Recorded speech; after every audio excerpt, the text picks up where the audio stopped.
Sí, bien, buenas tardes, buenas noches tengan todos. Muchísimas gracias por esta invitación para presentar esta serie de datos, que es el esfuerzo de mucha gente que está trabajando tanto en el Instituto de Diagnóstico y Referencia Epidemiológicos como en diferentes instituciones. Quisiera presentar una serie de datos que tienen que ver con secuenciación genética, secuenciación en este caso genómica, del virus SARS-CoV-2, que es el responsable de la pandemia de COVID-19. Quisiera comenzar introduciendo un poco para poder hablar homogéneamente de este tema que es la secuenciación. Y antes que nada quisiera presentarles este esquema. Este es un esquema de un coronavirus, específicamente es una representación esquemática donde si pudiéramos tener este virus y partirlo por la mitad, en el interior tendríamos el material genético, en este caso tendríamos el núcleo de este virus. Este material genético está conformado por una cadena de ácido nucleico que se llama RNA. Esta cadena de ácido nucleico, si la pudiéramos organizar en eslabones, como decía muy bien el doctor López-Gatell hace un par de semanas, que nosotros le denominamos ácidos nucleicos, en este caso vamos a denominarle letras, para hablar todos en un mismo contexto. Entonces, si nosotros podemos acomodar estas letras a lo largo de esta cadena, formando estos eslabones, tenemos una secuencia genética. En este caso, coronavirus está conformado por 29,000 letras, 29,000 nucleótidos que conforman este material genético. Y bueno, ¿para qué nos interesa o para qué queremos conocer este material genético? Les voy a presentar 5 utilidades de para qué nos sirve secuenciar el material genético de cualquier organismo, de algún virus, de alguna bacteria, algún parásito. En este caso nos sirve para buscar alguna identidad, así como los individuos se relacionan entre sí y de acuerdo a sus identidades genealógicas los podemos acomodar en un árbol genealógico. De la misma manera los organismos y en este caso los virus pueden a partir de este material genético, de esta secuencia de letras, acomodarse en un árbol, en este caso se llama árbol filogenético, y podemos encontrar algunas similitudes o algunas diferencias entre estos organismos. Principalmente hablaremos en este caso de los virus. Y esto que nos dice que de acuerdo a esas características genéticas, a esta secuencia, se pueden agrupar en diferentes, en este caso van a ser clados o en este les llamaremos grupos. ¿Okay? Esa es una de las utilidades que tenemos para poder secuenciar. Otra que es motivo de alguna de las preguntas en estas sesiones es conocer si esta secuencia de letras tiene algún cambio. En este caso le llamaremos mutación o le llamaremos marcador molecular. Y como ejemplo quiero citar lo que nos ocurrió durante la pandemia 2009 con influenza. Influenza H1N1 tiene al igual que el coronavirus, tiene una secuencia genética. Basta un cambio de una letra, en este caso me centro en la diapositiva, solamente el cambio de una letra de toda esta secuencia, el cambio de una C por una T en la secuencia del virus, para que este virus se convierta en resistente a algún medicamento. En este caso, a los Eltamivir, al Tamiflu que se vende en las farmacias. Estos cambios, estos marcadores genéticos son propios de estos virus y se van presentando conforme las infecciones van concurriendo. Otra manera de poder utilizar este material genético es muchos científicos ocupan este material genético para poder hacer la elaboración de vacunas. De acuerdo a esta información genética, estos fondos genéticos que se conocen son los que se ocupan para poder hacer las vacunas que pueden ser útiles para cualquier evento infeccioso. Tal es el caso de la vacuna de influenza. Nosotros como institución y como país contribuimos a la Organización Mundial de la Salud con la secuencia por ejemplo, del virus de influenza. Año con año entregamos la secuencia de los virus que circulan y con base a los virus que circulan en nuestro país es cómo se van elaborando las vacunas de influenza. De otra forma, podemos ocupar esta serie de letras para predecir estructuras. Por ejemplo, ahora está actualmente muy utilizado las herramientas bioinformáticas para poder hacer estructuras tridimensionales de las proteínas y poder predecir si están presentes o no algunas zonas o regiones específicas del virus que puedan o no cambiar y alterar o no la biología de estos organismos. Y voy a pasar a la quinta utilidad. ¿Me das la siguiente, por favor? Que si conocemos la secuencia de este material genético, entonces podemos llevar a cabo el desarrollo de diferentes técnicas o metodologías moleculares. Tal es el caso del diagnóstico que actualmente tenemos. Y esto es debido a que desde diciembre de 2019, en Wuhan, en China, se conocía ya la presencia de este virus. Y fue exactamente el 5 de enero cuando científicos de este país ya podían haber obtenido la secuencia de este microorganismo que es SARS-CoV-2. En aquel entonces le llamaban beta coronavirus humano, ahora se le llama SARS-CoV-2. Y bueno, esta secuencia quedó disponible y pública a partir del 12 de enero. Se colocan en depósitos públicos. En este caso es una plataforma que se llama GISAID. En esa plataforma se suben las secuencias y una vez que están disponibles, cualquier persona del ámbito científico puede hacer uso de esta información genética. Tal fue el caso de la Universidad de Charité, donde se desarrolló el primer método diagnóstico, que fue el conocido como Protocolo de Berlín, que se estableció prácticamente por todo el mundo este diagnóstico a partir de ya la secuencia conocida. Nosotros en la institución, a partir de esta misma secuencia ya conocida y compartida por los chinos, desarrollamos un diagnóstico inicialmente y lo tuvimos listo desde el 17 de enero ya en la institución para poder contribuir al diagnóstico molecular de este virus ya para nuestro país. Así como nos preparamos como institución para poder llevar a cabo el desarrollo de estos métodos de diagnóstico, también nos empezamos a preparar para que en cuanto llegara la primera cepa y se introdujera la primera cepa a nuestro país, tuviéramos la capacidad para poder obtener la secuencia, así como lo hicieron los chinos, tener nosotros la misma capacidad. ¿Me das la siguiente, por favor? De tal forma que nos organizamos diferentes institutos, incluyendo el INDRE, como el INER, Nutrición, la UNAM, el IMSS. Nos juntamos diferentes personas para poder llevar a cabo una estrategia de cuando llegara el primer virus, cómo poder secuenciarlo. Cuestiones técnicas y cuestiones completamente de laboratorio. Hicimos un par de pilotos para poder obtener la secuencia y justamente el día 27 de febrero, que fue cuando ingresó la primera muestra, nosotros ya estábamos listos en el laboratorio para tanto hacer el diagnóstico molecular y al mismo tiempo empezar a establecer la obtención del genoma. Entonces fue cuando en poco más de 4 días aproximadamente obtuvimos la secuencia de este primer aislamiento, de esta primera cepa viral que se introdujo en nuestro país. Al igual que los científicos chinos, tenemos la obligación de compartir esta secuencia y de inmediato la depositamos en el mismo sitio donde se depositan todas las secuencias, que es el GISAID. Desde ese entonces, desde el 1 de marzo está disponible esta secuencia en esta base de datos. Y bueno, retomando un poco la parte introductoria que les hablaba de las asociaciones filogenéticas y de estos árboles filogenéticos, ¿me das la siguiente, por favor? Hicimos un primer análisis para corroborar de dónde provenía esta secuencia, a quién se parecía. Y por medio de estas asociaciones filogenéticas nos dimos cuenta que aquí en esta parte está ubicada la secuencia del 27 de febrero de México y se agrupaba específicamente con secuencias europeas, principalmente con secuencias provenientes de Italia. Entonces, si nosotros hacemos una remembranza de los datos clínicos del paciente que había viajado a Italia y conocemos la secuencia y hacemos un análisis filogenético, se agrupa, entonces esto nos hace sentido. ¿Qué es lo que estamos diciendo? Que nuestra primera introducción no venía de China como todo el mundo creíamos, ¿no? Realmente la primera introducción vino de un viaje, de una introducción de Italia, de un paciente de Italia a nuestro país.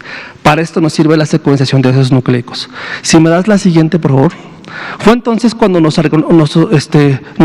dimos a la tarea de ver cómo fue esa introducción y nos damos cuenta que de China la cepa primero hizo una escala en Europa, principalmente en países como Holanda, Italia, España. Ahí se empezó a dispersar este virus y posteriormente ingresó a nuestro país. ¿Ok? Esta fue la primera introducción. Si me das la siguiente. Fue entonces cuando nos empezamos a organizar diferentes institutos y dijimos, bueno, si ya se introdujo la primera, si me das la siguiente, por favor. Ahora vamos a ver cómo podemos ver de dónde o de qué lugares pudieran estar introduciéndose más cepas. Y fue durante los primeros 15 días de la pandemia. Fue en esta región, en los primeros, del 27 de febrero al 15 de marzo, lo que hicimos fue colectar las muestras que tuviéramos disponibles en ese momento, con unos valores de carga viral adecuados para obtener la secuencia. Obtuvimos de 33 muestras que seleccionamos, obtuvimos la secuencia de 17 genomas. Y con eso fue suficiente para darnos cuenta que estábamos teniendo dos vías de introducción a nuestro país, no solo por Europa, era por Europa y también por Estados Unidos. Y esto es tanto por los datos clínicos como por las asociaciones filogenéticas que les he venido comentando con estos árboles que se realizan. Si me das la siguiente, por favor. Fue entonces que hicimos el mismo mapa para esquematizar cómo eran nuestras introducciones. Podían ser que los pacientes, que las personas pudieran bajar de China a Estados Unidos y después de Estados Unidos a México. Puede ser que pudieran volar directamente a México o pudiéramos tener una introducción a partir de Europa. Y lo más importante es que una vez que llegaran aquí, todos estos pacientes, estos 17 pacientes que fueron estudiados, 15 de ellos ingresaron inicialmente al Distrito Federal, a Ciudad de México, y de ahí se fueron algunos a sus lugares de origen. Entraron vía aeropuerto y se fueron a sus lugares de origen. Si me das la siguiente, por favor. Más o menos una representación esquemática es esta. Algunas introducciones llegaron por Estados Unidos y se pasaron a otros estados de la República, y de Europa a la Ciudad de México, y de ahí se fueron a algunos otros lugares de la República. Esta es una dispersión normal y natural del virus que la vamos siguiendo y la vamos observando, cómo se va dispersando a través de nuestros estados de la República. Bueno, una vez que vimos ya las introducciones, fue ahora entonces que empezamos a ver, junto con algunos otros ya países, empezar a montar algunas estrategias de vigilancia genómica o de vigilancia genética. Fue entonces, me das la siguiente, que empezamos a observar cómo se podría comportar este virus. Entonces, empezamos a hacer una cosa que se llama vigilancia genómica. ¿Qué cepas, qué linajes, qué clados, qué está circulando en nuestro país o qué se está presentando en nuestro país? Fue entonces que a través también de un proyecto que estamos con la Organización Panamericana de la Salud en las Américas, empezamos a tratar de realizar esta vigilancia genómica. Para poder hablar un poquito de esta vigilancia genómica, ¿me das la siguiente, por favor? Les voy a presentar un par de gráficos solamente para contextualizar la nomenclatura y hablar un poco homogéneamente entre nosotros. Actualmente hay una clasificación de tipos de virus, todos coronavirus, todos SARS-CoV-2, de dos tipos. Hay una que se llama nomenclatura en clados y otra que es nomenclatura en linajes. La nomenclatura en clados, actualmente hay 6 clados circulando en todo el mundo. En cambio, la nomenclatura en linajes es un poco más compleja porque es un poco más fina. Intervienen muchos cambios nucleotídicos, muchos cambios de letras para poder darnos esta nomenclatura. De tal forma que, por ejemplo, acá hay 5 clados y acá solamente de un linaje se dividen en linaje B, linaje B.1, linaje B.1.1, linaje B.1.1.1, etcétera. Entonces tenemos una gran cantidad de linajes. No quisiera que esto nos causara confusión y por lo tanto vamos a dedicarnos un poquito más a trabajarlos a nivel de clados, que para facilidad le llamaremos ahora grupos. ¿Ok? Entonces, si me das la siguiente, por favor. ¿Qué fue lo que hicimos entonces? Fue recuperar estas 17 primeras secuencias donde está incluida la primera introducción, empezar a secuenciar genomas de diferentes lugares de nuestra república, de diferentes estados. Llevamos un total de 70. Algunas otras instituciones como el INMEGEN, que incluso ya secuenció y están sus secuencias depositadas en el banco de genes de manera libre, y incluso el estado de San Diego, en Estados Unidos, está haciendo secuencias de algunas cepas mexicanas, ¿no? Y últimamente, justamente hoy terminamos por analizar las últimas 70 secuencias en un estudio que tenemos de revisar si las mutaciones tienen algo que ver con las comorbilidades, un estudio que estamos en este momento analizando y realizando, y bueno, en cuanto tengamos datos específicos de la relación que hay entre las mutaciones y las comorbilidades de las cepas mexicanas, con gusto les haremos llegar estas informaciones. Ahorita les hablaré de la distribución de los diferentes clados. Bueno, nuestro universo entonces fue conformado por 217 secuencias de genomas completos de estos virus. De estas están disponibles en la página de GSAID, que es esta. Tenemos disponibles 123, el resto en esta semana estarán disponibles porque las tenemos que estar subiendo o depositando en esta plataforma pública. Si me das la siguiente, por favor. Y bueno, les he estado hablando de árboles filogenéticos, etcétera. Y esta es la distribución de todas los puntos rojos son nuestras secuencias, las secuencias de México, y los puntos grises son las secuencias del resto del mundo, muchas de ellas. Simplemente quiero resumir que existen 1, 2, 3, 4 y el de abajo 5 grupos diferentes circulando en nuestro país o presentándose en nuestro país. ¿Ok? Para hacer esto un poquito más esquemático, ¿me das la siguiente, por favor? Trataré de representarlo en una tabla y ponerle un color específico a cada una de estas especies diferentes de virus. Todas son SARS-CoV-2. Y como nos damos cuenta, los dos primeros colores, que son los grupos S y L, fueron los primeros grupos que empezaron a circular incluso en China y en algunas partes de Europa. Pero de estos grupos, pocos se han presentado en nuestro país y se presentaron muy al inicio de la pandemia.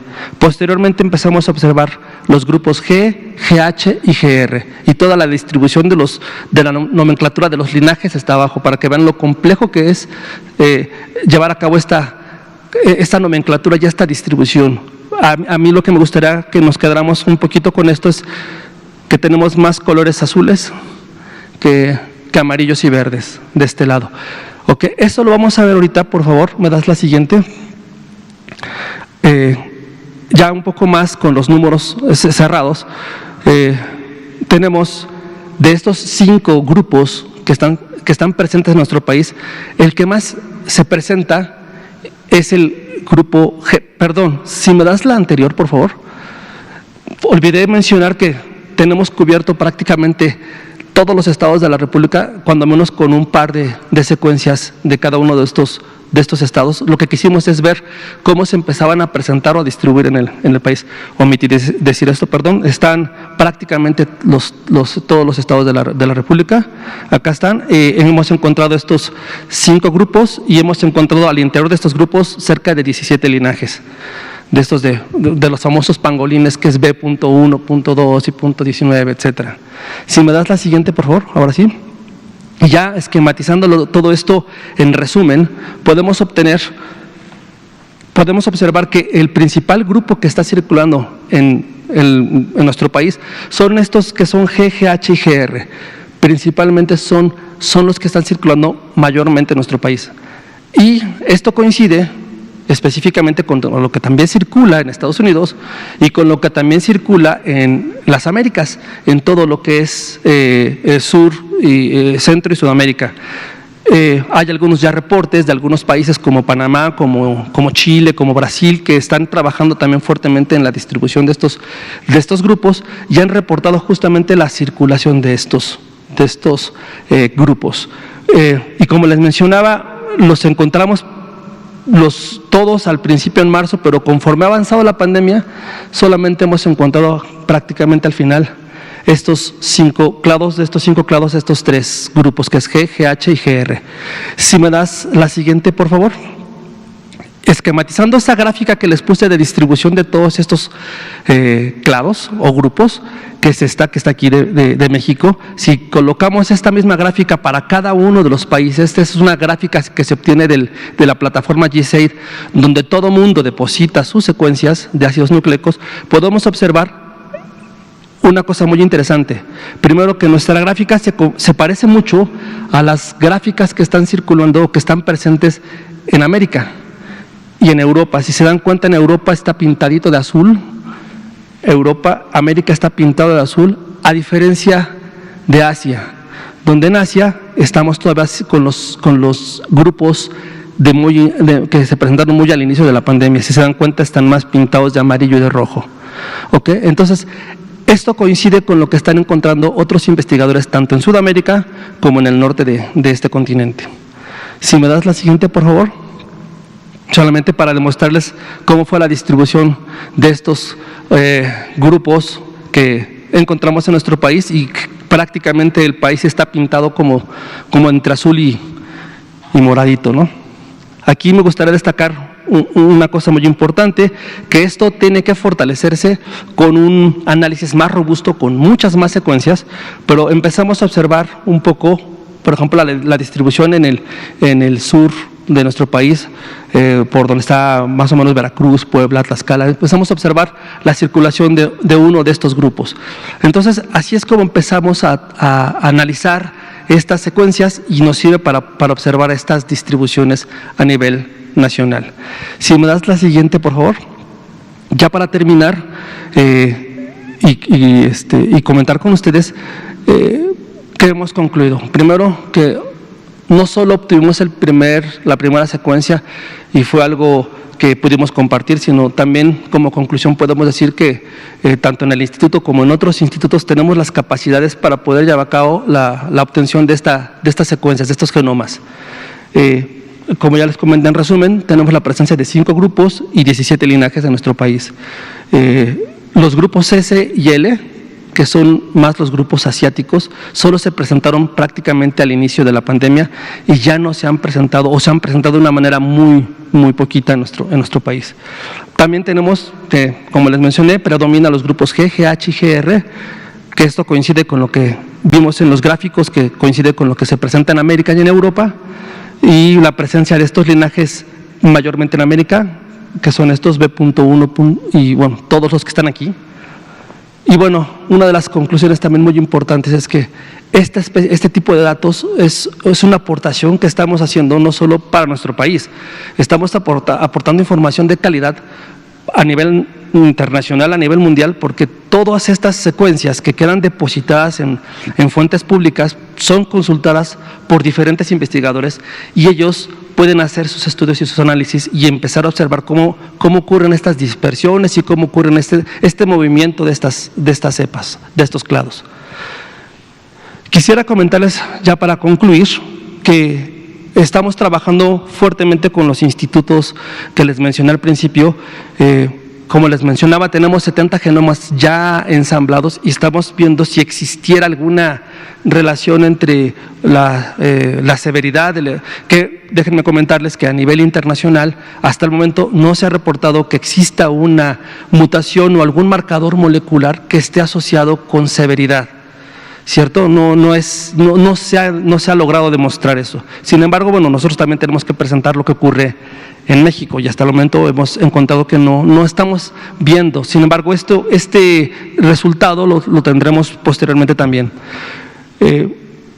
Estamos viendo qué ocurre en Estados Unidos, entonces estamos tratando de trabajar con la gente de San Diego para hacer un proyecto y empezar a conocer qué es lo que está ocurriendo en la frontera, no solo la frontera San Diego, California, Baja California, sino toda la frontera, para ver cómo es el flujo y cómo es la migración de este intercambio de grupos de este virus que están circulando. Tenemos un proyecto ya está arrancado este proyecto, y queremos secuenciar no los 200 genomas que tenemos, sino queremos secuenciar 1000 genomas para tener un análisis más robusto y tener una mejor claridad de qué es lo que está ocurriendo en nuestro país. Y finalmente, así como queremos vigilar la frontera norte con San Diego, con la Organización Panamericana de la Salud queremos vigilar la frontera sur. ¿Por qué? Porque si recuerdan, las introducciones son vía Estados Unidos y vía Europa. No sabemos todavía si tenemos introducciones vía Sudamérica. Entonces, ese estudio también lo queremos y lo estamos estableciendo con la parte de la frontera sur, con la Organización Panamericana de la Salud. Si me da la siguiente. Y bueno, agradecer a todas las instituciones participantes.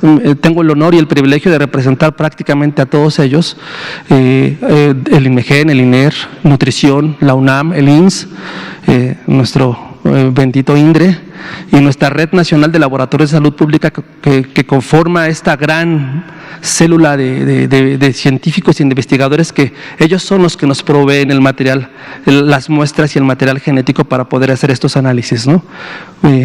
Un agradecimiento a la unidad que tan gustosamente me ha tocado dirigir en estos últimos años, y bueno, unas pequeñas fotografías de la cantidad de personas que están trabajando no solo en la caracterización genética, sino en el diagnóstico, en buscar evaluaciones técnicas de los estuches comerciales que están. Hay muchas personas que están trabajando atrás de esto.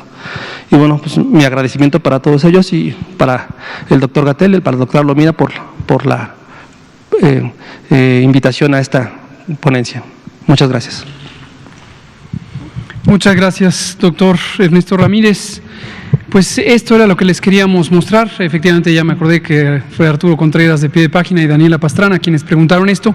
Y la pregunta en el momento fue exactamente esta. Había salido una noticia sobre un virus que circulaba en Bérgamo, Italia, y que se había presentado una mutación y se atribuía en medios de comunicación a una posible mayor virulencia, es decir, la capacidad de causar enfermedad grave. La respuesta nos la acaba de dar el doctor Ernesto Ramírez, la teníamos ya porque hacemos estos análisis con este magnífico equipo de científicas y científicos que trabajan en el INDRE, trabajan en las otras instituciones públicas que fueron mencionadas, a quien también les mando todos mis saludos y respetos a nombre del doctor Alcocer, nuestro secretario, y de todo el equipo de la Secretaría de Salud. Sentimos un gran orgullo por esta comunidad científica que trabaja en las instituciones académicas y de investigación públicas y también en nuestras instituciones de salud, incluyendo desde luego nuestro INDRE, que es una institución de la que nos sentimos muy orgullosos, y también la Red Nacional de Laboratorios de Salud Pública. Esta está conformada por los 31 laboratorios estatales de salud pública, el laboratorio de la Ciudad de México, que no es formalmente un laboratorio estatal de salud pública, pero tiene varias competencias técnicas muy sobresalientes y es parte de nuestra Red Nacional de Laboratorios de Salud Pública.